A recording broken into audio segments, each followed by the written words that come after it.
KKR কি পারবে তাদের ঘরের মাঠে ঘুরে দাঁড়াতে, নাকি লগ্ন সুপার জায়েন্ট শেষ হাসি হাসবে? নমস্কার বন্ধুরা, আমি প্রভাস আইপিএলের ১৫তম ম্যাচের অ্যানালাইজ নিয়ে চলে এসেছি। আর এই অ্যানালাইজ শুরু হওয়ার আগে আপনাদের একটা আপডেট দিয়ে রাখি। এই ম্যাচটি বাতিল হতে পারে, কারণ সকাল থেকে বৃষ্টি হচ্ছে। তাই বৃষ্টি কেকেআরকে আটকে দিবে, তাদের আর ঘুরে দাঁড়ানো হয়তো হবে না।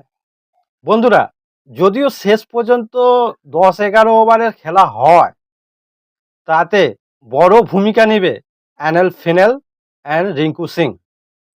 এই দুটি ব্যাটসম্যান যদি খেলতে পারে তাহলে কেকেআর ঘুরে দাঁড়াতে পারে, নাহলে এই ম্যাচ থেকে ছিটকে যাবে। কেননা সুনীল নারায়ণ বলেন আর বরুণ চক্রবর্তী কেউ কিন্তু ভালো খেলতে পারছে না, আর এই ম্যাচেও আশা করি পারবে না।